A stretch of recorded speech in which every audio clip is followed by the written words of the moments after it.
Welcome to Brian Lehrer Live, where web video meets the issues. Tonight, Yes We Can, the sequel. All that internet organizing that got Barack Obama elected, can it be harnessed to make change happen on the ground? Then a call-in tonight. We will ask, how would you fix the economy? Today that means, which Henry Paulson do you like? The Treasury Secretary who said buying up toxic assets was a must, or today's brand new Henry Paulson who's going to funnel billions more to reluctant lenders instead? Plus, we'll meet a video journalist tonight who helps kids connect to parents who are behind bars or ex-offenders. If you lied one time, are you always going to be known as an ex-liar? What kind of sense does that make? Again, our question of the day, and get ready to call in, how would you fix the economy? But first, here are this week's online video picks. Number one, looks like a home video from Milish 99. It was election night. Left-leaning New Yorkers poured into St. Mark's Place in the Village singing, and no, not the Communist International, quite the contrary.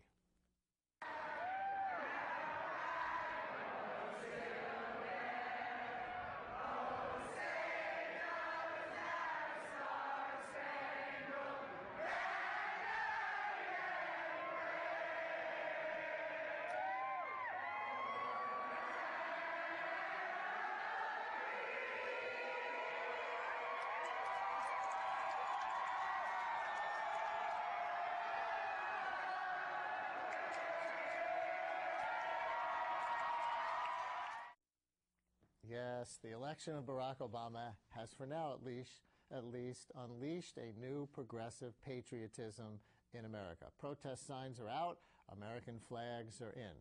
But who are these people Obama is bringing into government? Like his new chief of staff, Chicago Congressman Rahm Emanuel. From the website Political Vlogs, here is Obama himself roasting Rahm Emanuel at a dinner in 2005.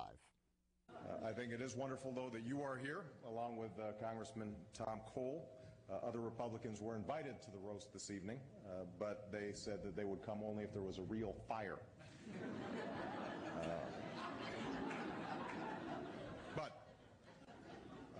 the truth is, I admire Rahm Emanuel greatly. He is a wonderful politician. His skills and instincts are extraordinary.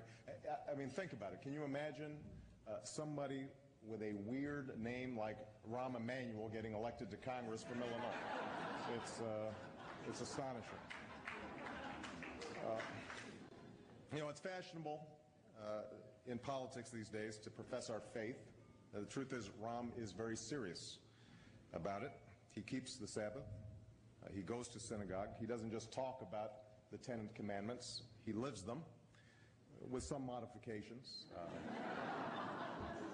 The one, thou shalt not kill unless he's a target. Thou shalt not covet unless absolutely necessary. Isn't it ironic, though, every year Jews celebrate Passover, recalling the day that the angel of death passed over their homes in ancient Egypt. Today Republicans celebrate when Rahm passes over their district. Rahm Emanuel, who never shrinks from a political fight, should be an interesting 4 years with Rahm Emanuel cracking the whip. And what about President Obama's White House spokesman? Usually, you know, it's a low-key frontman kind of job, but Obama has chosen Robert Gibbs, who showed last month that he can mix it up with the most hostile of media figures. Let me ask you one question. You ask me a question. Okay. Are you anti-Semitic? Not at all. Okay. On your show on Sunday, you're the show that's named after you, right? The centerpiece of that show was a guy named Andy Martin. I know you're reading your talking points. I don't have talking points. When I interviewed, hang on, I'm going to answer your question. When I interviewed Malik Shabazz, when I interviewed Al Sharpton, when I interviewed all these controversial figures, you see on Fox, we actually interview people of all points of view, whether we agree or disagree. So the statement you're about to read, Andy Martin called the judge a crooked, slimy Jew who has a history of lying and thieving common to members of his race. Martin went on to write that he understood better why the Holocaust took place given that Jew survivors are operating as a wolf pack. I find those comments despicable. But wait a minute. Put him on your show. We put Malik Shabazz on the show. I put Khalid Muhammad on my show. Why am I not to believe that you're anti-Semitic? Why am I not to believe that everybody that works for the network is anti-Semitic? Because Sean Hannity gives a platform to somebody who thinks Jews are I'm a journalist who interviews people that I disagree with all the time. They give their opinion. Fox has all points of view. We're allowing you on the program, and I don't agree with hardly anything Obama says. Well, so here's my I'm going to answer. I really wish you wouldn't give a platform to virulent anti-Semites. I will tell you this. Get a law license I'll make a deal with you. If Barack Obama admits of what he did by sitting on a board with, giving speeches with, having going over to Ayer's house. You'll admit you're anti-Semitic? No. Can't wait to see Gibbs' daily press briefings come January 20th. Can you? Now, it's not just in America where hopes are high. Pick number 4 came in election night from the website Africa News.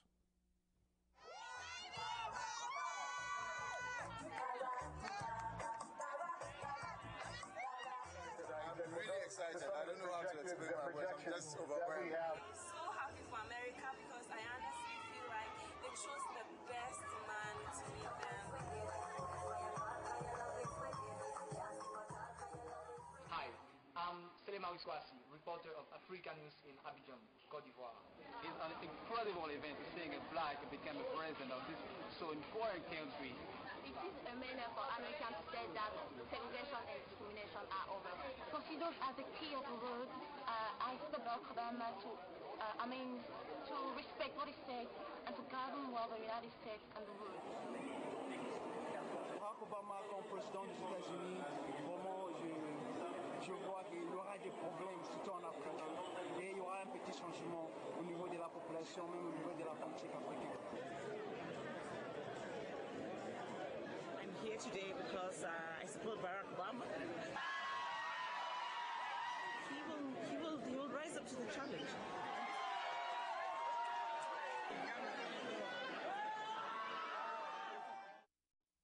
High hopes. Can they be fulfilled? And video pick number 5 from The Onion for the Obama-obsessed. Recognize your roommate in this? We now continue our coverage of the terrible aftermath of Barack Obama's victory, which has left Obama supporters across the nation with nothing to talk about. For an update, let's go to Jane Carmichael. Jane. Thanks, Andrea. For the past year and a half, thousands of Obama's most obsessive supporters have devoted their every waking moment to the Obama campaign. Last night, they were celebrating his victory, but today they woke up to the cold realization that they have nothing to fill their pathetically empty lives. This is Peter Kendley. For months, he has talked about nothing but Barack Obama, turning unrelated conversations in coffee shops, bars, and elevators into discussions about the Democratic candidate's vision for America. This morning, Kendley's roommate found him in an almost comatose state. Up until yesterday, he was so annoying that I wanted to kill him. Now I just want my old, condescending Obama-obsessed friend back. Experts say some voters' fixation with the Obama campaign ran so deep, they've lost the ability to process non-Obama-related information. Across the country today, authorities are reporting throngs of Obama supporters wandering without direction or purpose in streets and parks. We've been here all day. I try to reason with them. They just keep telling me to check out some new Obama video on some Obama blog or something. Many seem unable to understand that the campaign has ended. You don't want to regret not voting. You want to make sure your paperwork is in on time and that you're registered in the state that you want to vote in. You're not going to rest. We are not going to do anything until Barack Obama is the next president of the United States, and we are full steam ahead until Election Day. For that last guy, as Yogi might have said, sometimes it is over. And that's our online video picks for this week. This is Brian Lehrer Live, where web video meets the issues. Will we become a nation of Obama zombies, like in that Onion satire? Or will the new activism continue, propelled by the Internet? With us to consider that question, Joshua Levy, managing editor of Change.org, kind of like Facebook for activists, and Bertha Lewis, chief organizer of ACORN, yes, that ACORN, which was founded in 1970 and now works for change in 100 cities, 850 neighborhoods. Welcome to the show. Thanks, Brian. So, Josh, are you getting a steady stream of those zombified Obamacons to change.org saying, what can I do now? We are. You know, change.gov is the name of Obama's transition site. So by happy accident, a lot of people are making their way over to us. You already had change.org. You already were change.org. Change.org has existed since before Obama announced his candidacy, so that was also a happy accident. And change.gov is the transition website, which is portal for hundreds of thousands of resumes, if nothing else, right now. Yeah, I think they advertise it as being something more, some sort of participatory, you know, leading everybody who was so zombified in the aftermath towards some sort of towards the next conclusion, which is the inauguration day. So what was your site, change.org, before the election, and what is it now? You know, before the election and going back to early 2007, we were using certain social networking tools and blogging and things like that to organize activists and get people involved in the issues that they care about. And is this your homepage that we're looking at now? That's right, yeah. You know, for me, the big issue is how do we take all this online energy enthusiasm that has existed since before Obama for all kinds of issues like genocide in Darfur and immigration and animal rights, and make it and convert it to offline activism and enthusiasm. Do the things that Bertha's been doing for so many years, using the web, which is where everybody kind of congregates now. So that question hasn't been answered yet. We're all trying really hard to make it happen. You want to navigate us through one or two clicks and take us to something interesting? Yeah, you know, so what we launched about a month ago was a bunch of blogs that are focused on specific issues like global warming and immigration and genocide. And if you click on causes, what you'll see is a list of all of those. Scrolling down, you'll see the other ones. We are basically turning ourselves into a media portal. So it's not just activism; it's blogging, it's journalism, and trying to bring people together and get them excited and enthusiastic about these issues through the blogs, but then connect them to things that they can actually do. All right. So, Bertha Lewis, before we talk about the real purpose of your visit, which is change on the ground, just some old business for people who never heard of ACORN until the election. Obviously, you were used as kind of a boogeyman during the election, and as far as anybody knows, there was no voter fraud on Election Day, no ACORN-related voter fraud, people who weren't really registered trying to vote or illegally registered trying to vote, just no reports of that. But you used a model for getting people to register to vote that does get criticism from legitimate sources, and that is using paid employees rather than volunteers. And if they feel they have a financial incentive to register a certain number of people, and if there's pressure to meet a quota to do their jobs, as has been reported, then it risks having a fair number of invalid registrations when you come down to it. And the numbers in some places did seem to be pretty high. Would you do anything differently next time? First of all, let me just set the record straight. Number one, we turned in 1.3 million registrations. There was no one who had a larger voter registration operation than we did, or maybe outside of Barack Obama, who, of course... The campaign itself. Yes, right, the campaign itself, which we did a nonpartisan voter registration. We had 13,000 workers, and less than 100 were suspected of actually falsifying any cards. And the final point is this. All of these allegations that got blown up all came from cards and evidence that we turned in, and we always have been involved in working with authorities so that anyone, whether people have a financial incentive or not, some people it's not financial, they're just lazy. So we stand by our program. We have the best quality program that there was. These folks came after us in 2000, 2004, and if you'll remember, they came after us in 2006, and the former Attorney General, Alberto Gonzales, is former because these same allegations were brought up against us, and he had to be removed.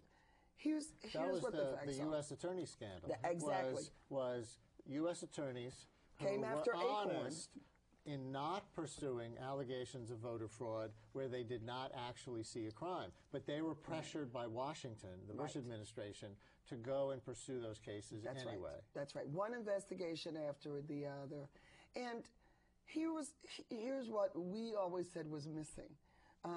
The documented massive voter suppression that the Republicans have always done.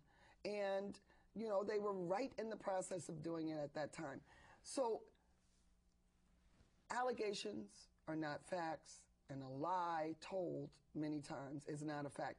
Here's what we would like, and here's what is one of the campaigns that we'll be working on. For years, we have promoted universal registration. We are a backwards country when it comes to participatory democracy. What is universal registration? Well, let's say you turn 18.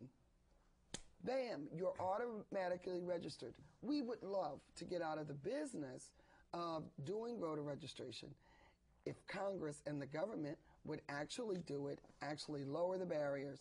So numbers were inflated. Yes, we were used as a boogeyman, but you know what? We are effective, and that's why they came after us. And you certainly got the profile of your brand raised. Now everybody knows who ACORN is, and those who care about what you do will be attracted to your cause even more. And that brings us back to the current moment. There does seem to be an enthusiasm for volunteering. A window has opened. People who were so enthusiastic about the Obama campaign, now that it's over, as somebody said on my radio show, you know, Barack Obama's great, but he wants you to have 2 jobs, one for yourself and one for America. So what does ACORN actually do on the ground, other than voter registration, that people can get involved? And voter registration, you know, is a very small part of what we do. It's very cyclical.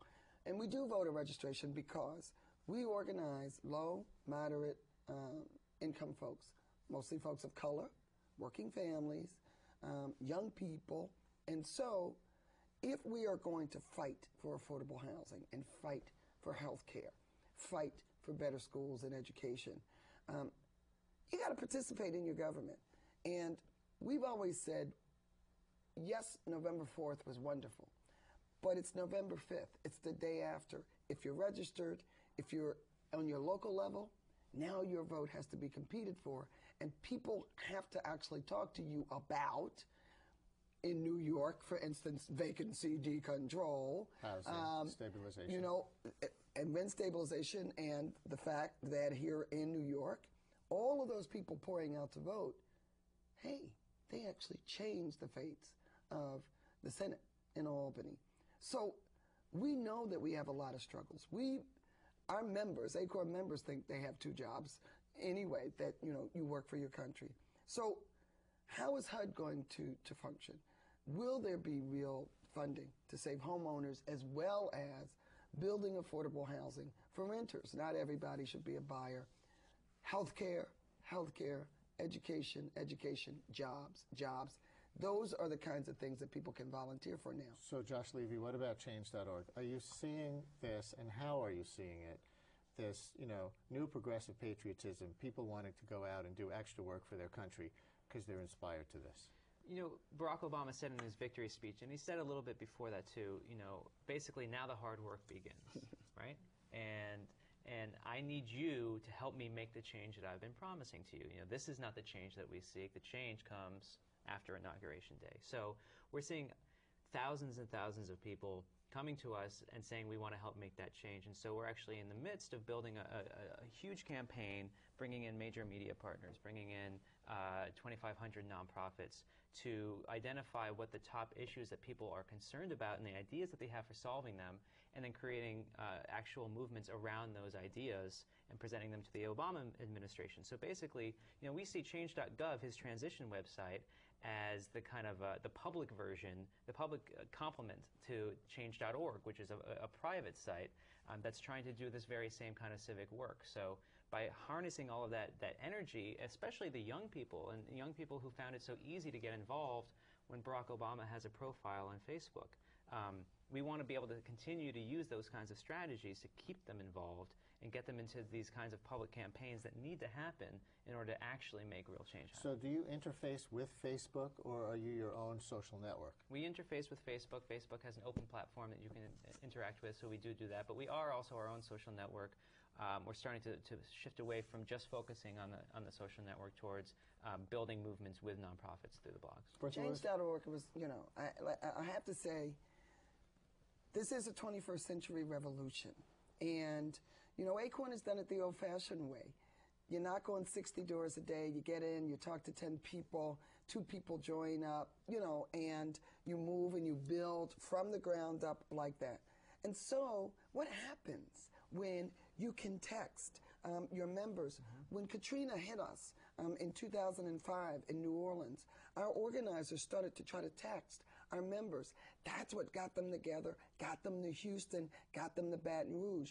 What happens when you have, you know, change.org and you say, okay, in this area, housing, and if you want to go in, you know what? We're going in there and we're squatting. We're squatting until the cops come. Civil disobedience. So this partnering brings a brave new world. And I do have to say, when the Republicans and the Republican National Committee attacked us in such an aggressive way, yes, people understood we are community organizers. Community organizing is a profession. It is great, but it was folks like Change.org that brought people to our defense. And that's what turned the tide, so that people could see if they're attacking ACORN, they must be doing something right. Are you seeing certain kinds of mobilization out there around issues new because of the financial crisis? Yeah, you're seeing a lot of interest. And, you know, on our site, you're seeing a lot of people that are interested in cutting the deficit or reducing the deficit, which I think is interesting. I think that that's not the most pressing economic problem. But sure, I mean, but what's actually interesting, it's not just the economy that people are interested in. That may be a demographic thing. You know, the people that tend to get involved in sites like ours are probably better off than the people that you're organizing on the ground. But you know, the issue that people are the most concerned about on our site right now is closing Guantanamo. We have the most support behind that, and that's almost guaranteed going to be an issue that we're going to build a movement around. And we do see some positive signals from Obama that he's going to want to do that. How about on the streets of New York, where you work, since, say, September 15th, when this really hit hard? What's new? Well, there's nothing new under the low and moderate income, people of color, poor people's sun. It's still the bread and butter issues. But here's what's new. What's new is we would knock on doors and you'd have a meeting in a church or in somebody's house or in a hall or something. It was always, we got to struggle and we got to fight and we probably won't win. Guess what? Here's what's new. People say we can win. We can actually win this because look at what we did. You know, right now, you know, it's housing, housing, housing all the time. And along with that is my job, my health care, and my school.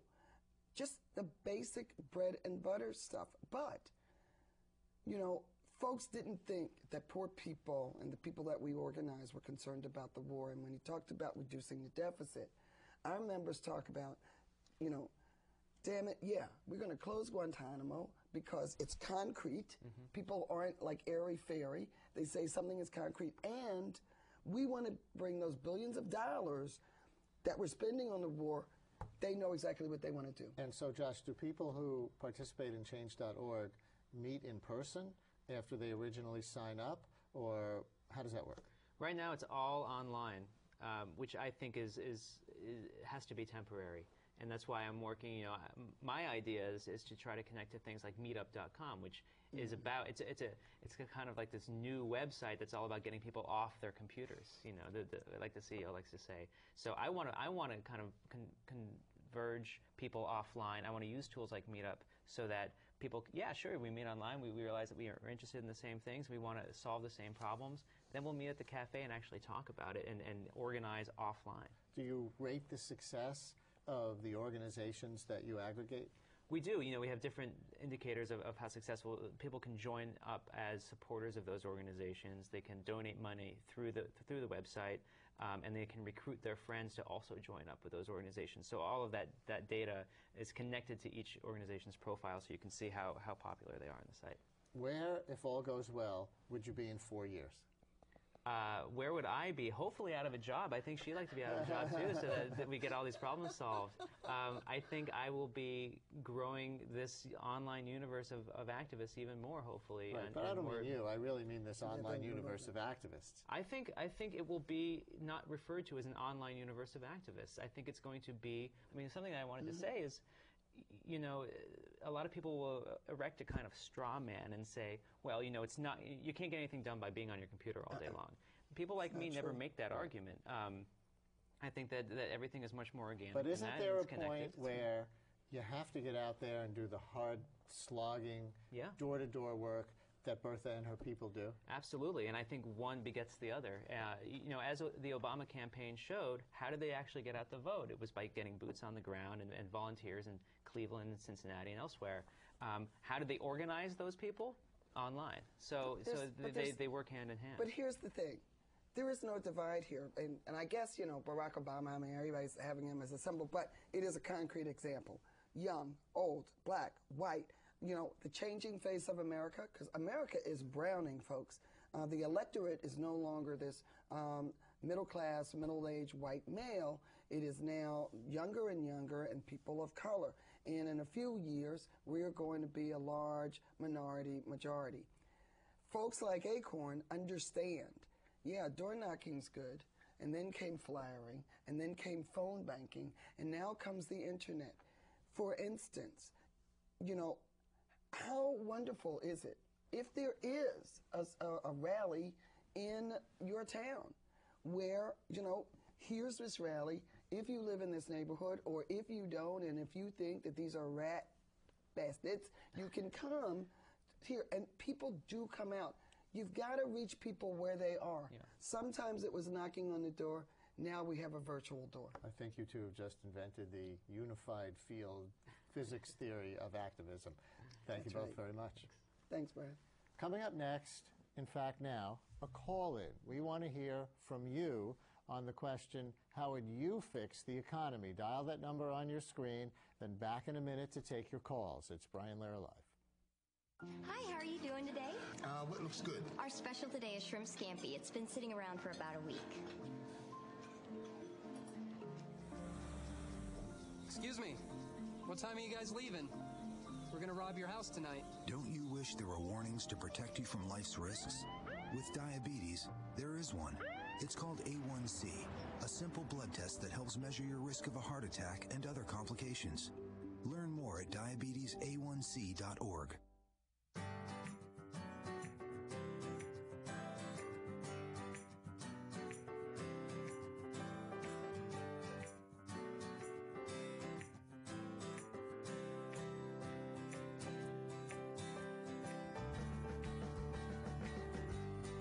Real men know that getting tested is the way to take care of their families.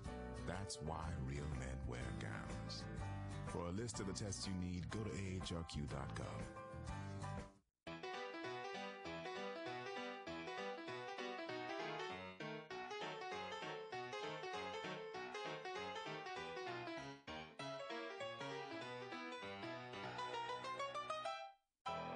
Ma, guess what? I went back to college. No, I didn't quit my job. I'm finishing my degree with the CUNY Online Bachelor's in Business. I interact online with real City University of New York faculty on a schedule that fits my busy life. Ma, you should look who's teaching at CUNY. And it all leads to a high-quality Bachelor of Science degree in business. I can attend class anywhere, anytime. Yes, Mom, even at your house Friday night for dinner. The CUNY Online Baccalaureate. Get back to business. This is Brian Lehrer Live, where web video meets the issues. Treasury Secretary Henry Paulson has changed his mind. The old mind said it was crucial to buy up those semi-worthless mortgage-based assets before they sank the economy. Today, he's off in a new direction. Pump our $700 billion into banks and other lenders instead. Which Paulson do you prefer? Maybe neither.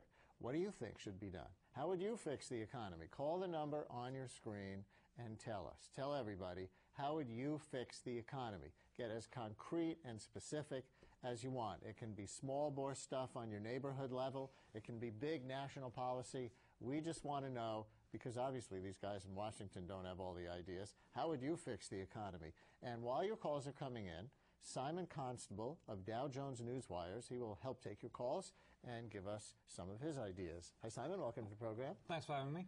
Explain to people who don't get it, which is probably just about everybody, what did Henry Paulson change to now that the $700 billion is no longer going to be used to buy up the bad mortgages? Yeah, it's one of the big things is going to try and help channel money into companies that need things financing, like car companies, and push it that way. And there was a lot of other stuff. I think the big thing here, if I can back up a bit, is that this guy has had this other plan in action for only a few weeks, and he's changed his mind. And that, to me, it strikes me a sort of lack of leadership. I mean, it reminds me, my mother used to train teachers, and it's a teacher going in front of the class, and they might be terrified the first time they do it, but they've got to, act like they know what they're doing. And this is an act of, he doesn't really know, or it doesn't really look like he knows what he's doing. And I think that that's very destabilizing. So, I mean, you mentioned... well, there's another way to look at it. And by the way, I'll throw another question on the fire here. Should we bail out the auto companies? You know, President-elect Obama wants to bail out the auto companies. President Bush does not. Should we bail out the auto companies? What do you think? 212-251-0801. Call that number, 212-251-0801. How would you fix the economy, and should we bail out the auto companies? What Paulson said today was, look, give me credit for being willing to change, to call an audible in football terms, when conditions on the ground in the private economy, private sector economy, are changing so quickly since September 15th. And indeed they are changing so quickly. One of the things that still appalls me is that we have this sort of creeping socialism thing where last week, and it's funny, on Monday I said, please, no more bailouts. And then last Tuesday, they expanded the bailout from banks to anyone with a finance arm. So GE Capital would be included in that. And what was interesting about that is, well, where do you stop with that? Obviously, GM and Chrysler and Ford, they all have finance arms. So that's something. Do you go to the mafia? In other words, they're banks also. Well, they're because banks. They lend money to people to buy their cars. Well, they have financing arms, and they're kind of like banks. But the mafia has a financing arm too. Are we going to bail the mafia out? I mean, where do you stop with this? I mean, it's a little bit crazy. I mean, if I could, and you said, should we bail out the automakers? No, I don't think so. Should we bail out broken companies? No, I don't think so. And that sounds really harsh. It sounds like I don't care. There's a standard there that they say they have set, which we'll come back to after we take our first call, and that is if they're too big to fail. So we'll explore that concept too. But Constantine, in the Murray Hill section, you're on the air. Hello. Hi, Brian. I remember talking to you. It's Constantine, yes, not sir. Tin. Okay. I remember when you started your show initially, I spoke to you years ago. However, Barack Obama campaign and change, and the thing that he needs to understand, and it should be riveted in his head, during the primary here against Hillary, I went to 5 different centers, Nassau and Fulton, which was the headquarters, Warwick. I went to West 21st Street. I went to West 25th Street. I'm going to try to move you along, though, to how would you fix the economy? What I'm saying, the people that I saw supported them there, and I did email to that effect, they were young white women, okay? I'm talking to you. I'm an African-American. I have so-called accent from Gula, which is, as you know, the Sea Islands, South Carolina. Now, if he really wants to do something to change the economy, the resource belongs to the people. I was listening to that man, and I agree with 99% of what he was saying. The economy needs people who are basically honest. He's surrounding himself with people who are responsible for the financial debacle that we have experienced. Right, and I'm going to leave it there, but here's one Obama supporter who is not thrilled that he is surrounding himself with people who were in part, responsible for this, and I guess he's talking about Robert Rubin and other people who were there in the Clinton administration who helped give birth to these policies. Is he change we can believe in this area? Well, when it's the same people. I mean, I think this is a good example of why government starting to buy up pieces of private or, private sector companies is a bad idea. The less government we have in terms of a capitalist economy, the better. Now, clearly we need some, and I know that doesn't sit right with everybody. But let me back up to sort of what we were talking about before, is that we have a lot of broken companies around. Right. Japan in the 1990s, and I've done a recent video column on this, let bad, bankrupt, well, functionally bust companies stay afloat when they weren't doing anything, and they had a decade of stagnation. What needs to happen, and don't confuse bankruptcy with it going away completely, what needs to happen is big companies like GM, like Ford, need to go through the bankruptcy process fast so the parts can be broken up and sold off to other people. Maybe it's Japanese companies, maybe it's Chinese companies. It doesn't really matter. You know what's really interesting to me? Here you are, a Dow Jones NEWSWIRES libertarian, if I can characterize you that way. I saw Joseph Stiglitz, liberal, Columbia University, Nobel Economics Prize winning economist on TV last night. He was saying the same thing. He said, let the auto companies go into traditional Chapter 11 bankruptcy protection and reorganize that way rather than with tax dollars. But that will mean a lot more lost jobs. That'll also initially it will mean a lot more jobs laid off, but the resources will be freed up, and lots of small and medium-sized entrepreneurs will go up and snap up those resources and grow. We've got an economy that's full of aggressive entrepreneurs. It's a very American thing, and they're very good at it. Would it not also mean, though, that the pensioners, the retirees from General Motors, for example, would take a hit of something like 60% of their current pensions? Well, I don't know the detail on that, but I did work at GM, in fact, and in the pension analysis area, and a lot of that money is guaranteed by the Pension Benefit Guarantee Corporation, which is in Washington, D.C., and, so a lot of that, maybe there's going to be a hit. I don't think it's anything like 60%. Certainly the analysis I saw showed nothing like that ever happening. Neil in Queens, thank you for calling. You're on the air. Hi, how are you? Good, how you doing? Good. How would you fix the economy? By attacking the mortgages, these bad loans. Take a small portion of their $700 billion and help these people to refinance their mortgage, get rid of the adjustable rates, give them something like a 20-year fixed amortized over 50 years with about 7% interest rate. We will cut off maybe $400 or $500 off their payment. Now that is, and thank you, there is a plan, something like that. The numbers are a little different, but the idea is the same, coming out of Fannie and Freddie. In fact, coming out of Citigroup and other places in the private sector, trying to help a lot of homeowners restructure mortgages along those lines. Tell me why this original Paulson idea to buy up the bad mortgages couldn't work, because to me as a layperson, non-economist, it makes some common sense. If the whole banking system is seized up because nobody knows the real underlying value of homes, then why not have these reverse auctions that he was originally planning, let people, bid in effect to bid down to buy the bad debt. Then we'd know how much homes are worth today, and then credit could start flowing again.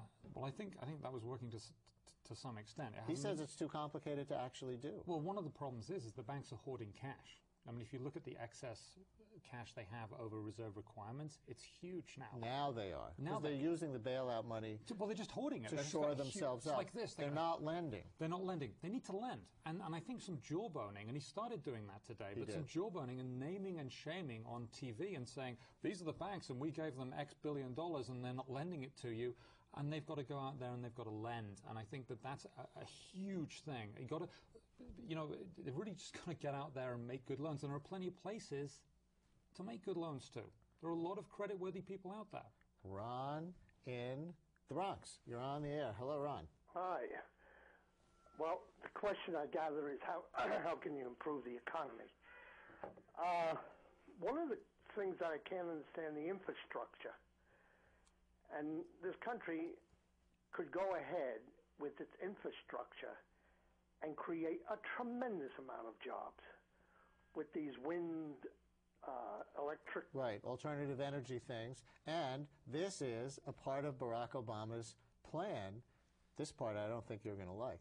But to do kind of a public works jobs program that's built around greening the infrastructure, a lot of retrofittings of buildings and stuff like that, so they'll be more carbon neutral, and also building other kinds of infrastructure. We always need the long-term investment in roads and bridges, technological infrastructure, all that stuff. Maybe that's an actual really good use of public dollars right now. That could be. It would be even better if we get some private investors to actually invest in some of the greening of electricity, but there are certain things that you can't really do that, whether it's hard to, like roads and things like that. Greening would be great.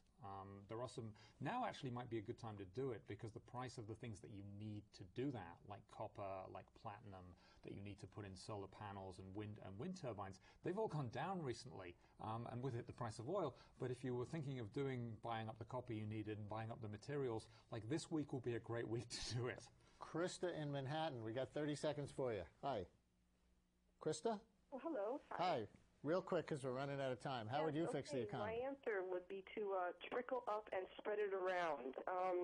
My job was outsourced 2 years ago, as was my industry of graphic design, and it's been spreading around from graphic design to medical x-ray technicians. Those jobs have left. And I have not recouped, and I've lost, 60% of my 401k. So, the success of Obama was really about socialism, and it's been given such a bad rap. But due to, the Internet and movies like Sicko are getting more info out to people. Obama... Trickle-up economics is Krista's message. I think we see, even if trickle-down economics, Reagan style, is, limited in terms of how much it can trickle down jobs to working-class people, we're certainly seeing the trickle-down recession.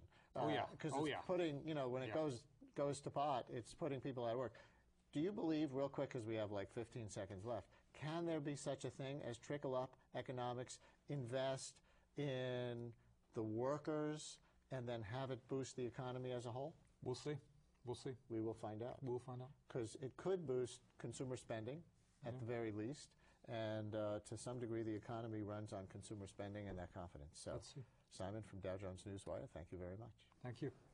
It's Brian Lehrer Live, where web video meets the issues. Worldwide, about 9 million people live in prisons, and guess what? 2 million of those are here in the States, more than any other country. In many places, the legal system is swamped. Take a look at a brief segment of a New York Times video about one public defender in Miami-Dade County, Florida.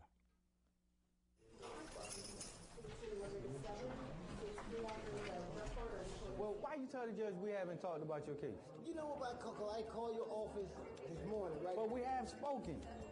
The TV shows, the attorneys know the cases through and through. We don't know our cases through and through. Hold on a second. We have to go off the fly. Not you. The potential to make a mistake is enormous. What happened? What's your name again? My name is Arthur Jones, and I'm a public defender in Miami, Florida. This is my office. It used to be a closet. The starting salary in Miami-Dade County, I believe, is about $40,000. Oh, they may give you another plea. If you want me to talk to them about something else, then I will. Yeah, at first I was looking for trial experience, but it really became about fighting for these people. They don't understand the system. They don't even understand how all of society works. I really get into it because I understand where they're coming from. Because when I was growing up, I got in trouble for breaking the rules in school all the time. The type of cases or charges that I handle most often, possession of cocaine, burglary of a dwelling, and grand theft.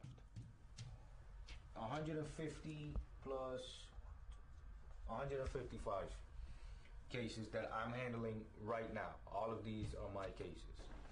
Hello, Vanessa. Good morning. Harold, how you doing? Good morning.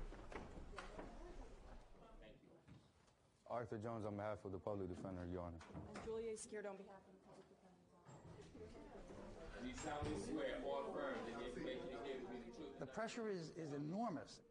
500 cases per year per felony lawyer, whereas a few years ago that would have been 250 or 300 cases.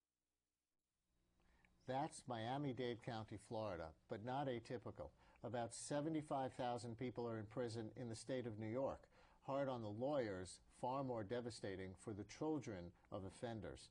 A nonprofit media company is reaching out to these kids and adult children CUNY professor Sandeep Junnarkar founded Lives in Focus, Family Life Behind Bars. And Makiba Lavan is a video columnist for that project, also a student at the John Jay College of Criminal Justice. Welcome, both of you. Thanks for having us. Sandeep, why this topic as a journalist? Was your life touched by prison? That's a really good question. In fact, it never really was touched by having any family member who was incarcerated.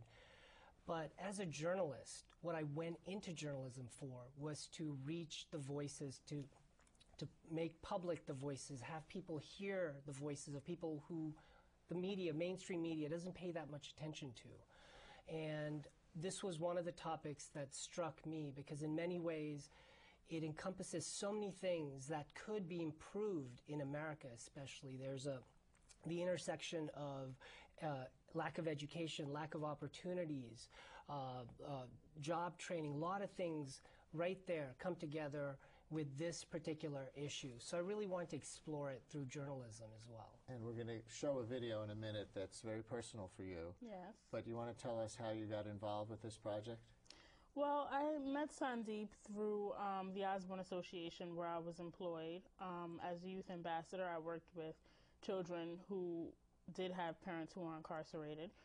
So I met him at one of the, we actually had some workshops, and we were teaching youth media literacy, how to get their own stories out there, how to do their own media workshops and to tell their own stories. And through that process, you know, Sandeep introduced me to Lives in Focus. And from there, we really got started with my column. All right. Now, let's see. We have two videos. I think the first one is, and correct me if I'm wrong, producers, the first one is about you. Do you want to set this up for us? I believe the first one that we're watching is the first Mother's Day that I've had with my mother ever. Your mom was incarcerated? My mom was incarcerated. She was at Albion, which is actually 8 hours away from New York City. It's right by the Canadian border. And this was last year, and it was the first... Your mom was incarcerated from the time you were born until last year? No, she was incarcerated numerous times throughout my childhood. I see. All right, and this was the first Mother's video blog also that you've done, right? Yes. Let's take a look. This is my mom, Stacy. We're very excited to be with you. This is actually going to be my first Mother's Day with my mom. I'm excited. Are you excited, Mom? Yes, I'm excited, baby. Good, good, good. I'm a little nervous, say, baby. Hello, my name is Stacy Levon. I'm 43 years old, and I'm Makiba Lavan's mother. Okay, so where should I start? Well, let me start at the beginning. I've done a couple bits. We'll just say a couple. I'll leave it at that. But I've been home since 2005 of October 17th, and I'm doing pretty good. I can't admit. I mean, it's hard sometimes, but it's good to be free. Anyway, this is me and my daughter's first Mother's Day together. I would like breakfast in bed, the house clean, lunch by the window, because I can see my windows here. Got a beautiful apartment. And maybe she'll take me out to dinner. Or she can make it. She can't really cook. But we ain't gonna tell her that. Incarcerated people have children. You know what I'm saying? Like, they're people too. Yeah, they made mistakes, but like Mom said, who doesn't make mistakes? And I don't think everyone should be blamed for the mistake that they made one time, you know? It's kind of like, hey, if you lied one time, are you always going to be known as an ex-liar? What kind of sense does that make? Absolutely none. So why is it that when people commit a crime, even if they go to jail and they're rehabilitated, when they come out, they're known as criminals? What kind of sense does that make? None at all. Okay, Levon, can you really cook? You know, my mother put me on blast. I can indeed cook. I made one horrible mistake, and she's never let me live it down. And I won't ask you what that mistake was. Thank you. You're an ex-roast burner, something like that. What message are you trying to get across there on a policy level? Is there one? Well, there are several. One that I really want to focus on is the fact that, people who are in prison are indeed people, and I think a lot of times people who make these policies, government officials, things of that nature, tend to forget that, and people become numbers and statistics, and, most importantly, their crime. And people aren't their crime, they're the sum of their good and bad choices. And I think to just look at one side of the coin is a grave mistake, not only for that individual, but for their families and ultimately from the communities that can be benefited from, these individuals, were they to actually be allowed to be a viable part of society. But Sandeep, what does that mean? Is that just kind of an identity, spiritual kind of thing? Or does that mean let people who've committed whatever crimes out of prison earlier? Or what's the bottom line? The project itself isn't questioning the guilt or innocence of people at all. The important thing, I think Makiba really hit it here, is that the way crime is portrayed, or people are portrayed, is always as a number, what the crime is, and the impact on the families perhaps who were affected in some way. But the people who are left behind, the children of people who are incarcerated, never get any kind of say in the media, not too often. And here I think, without calling into the guilt or innocence of anyone, what we're saying is there are voices that need to be heard, and that's what she's doing, and that's what the other columnists are doing. And one of the really horrible things in New York is the location of so many of the prisons so far away from so many of the families, people from New York City shipped up to near the Canadian border, as in your mom's case. And not enough people know about that. You have a video for us, too, that's very apropos to this particular moment in our history. You want to set this up? Yeah, this was actually done by one of my students, Jenny Passe Rodriguez. And she went out and met some people who are now in a play, The Castle. And she wound up talking to them. They were anticipating, some of them were anticipating voting for the first time in a long time. Others still had not regained their right to vote. And the background of this is, in New York State, and every state is different, if you are convicted of a felony, you lose the right to vote until you've served your time and or finished your probation or parole, correct? Parole, yeah, that's not right, probation. yes. But and here's the thing about that. There's some confusion. What happens is state officials, the people at the Board of Elections, are often confused about who can vote and who can't. So a lot of times when people go, who have finished their sentence, who aren't on parole anymore, they go to register to vote, and all of a sudden their data is purged because a particular state official is confused. There was some investigation that was done by the Brennan Center for Justice, and they found that people didn't know exactly what the rules are. And in some states, you never get the right to vote back. In some states, you can vote even when you're in prison, I understand. That's right. So in New York, it's when you've served your time. So right. With that in mind, who are we going to see in this shot? Here you're going to see Mr. Torres, and he explains kind of the anticipation he's feeling about voting for the first time, the excitement at voting for the first time. Let's watch. As the clock ticks, I'm becoming increasingly aware of how powerful it is to have a say in our democracy. And I'm 41 years old, and most of my life I never even considered voting because it never was an issue for me. I've become very involved with what's going on now. I'm a father. I'm more concerned with where this country is going. And I have to say, I feel pretty honored to be able to vote tomorrow and be a participant in this whole voting process. It just means a hell of a lot to me to be involved in society. It's like the final step in re-entering and, my transition back into society, or for the first time into society. Casimiro Torres in that video. So what's it like when you connect with your mom again after so long? And how can you help others who find themselves in that position, which can be awkward? Well, it was awkward at first. It was very awkward because, we were at a point where we were both different people. I'm now an adult. And our relationship had been in sort of suspended animation, from when she was incarcerated and up until now. And throughout my childhood, we never actually spent that much time together anyway. So we were really getting to know each other from the first time. But I think the thing that makes the most important is honesty. You know, you really have to meet each other where you are and be honest and be earnest in actually trying to have a relationship with each other that is based on a mutual respect and, you know, an honesty for that individual. So where do you hope this project goes, and are new media techniques making this more possible? Absolutely. The new media techniques really are what is making this possible. Specifically, you can get the flip video, a very cheap video camera that you can train people. Makiba and a whole bunch of other people are starting to use those.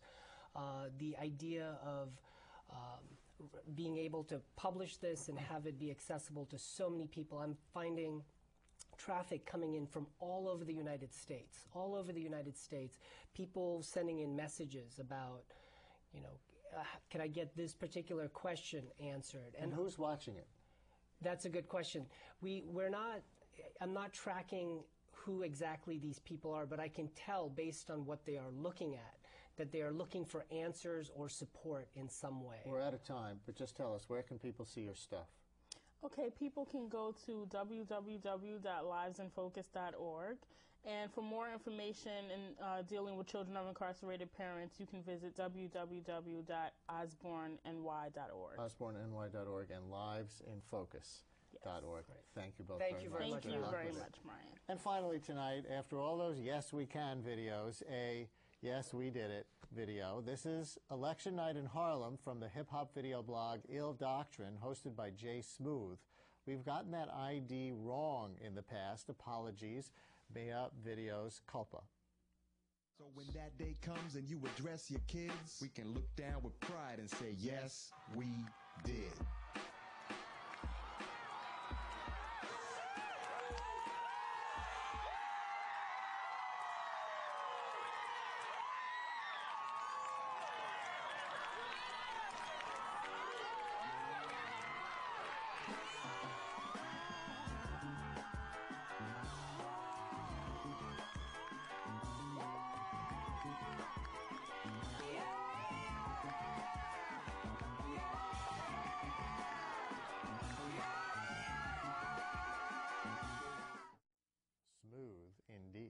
That's it for tonight's show. We are here Wednesday nights at 7:30 or online at brianlehrer.tv. And join me for my daily radio show weekday mornings at 10 on WNYC. Tomorrow morning, Republican Congressman Scott Garrett of New Jersey, who survived the Democratic rout. That's on AM 820 and 93.9 FM WNYC tomorrow morning at 10. Have a great night.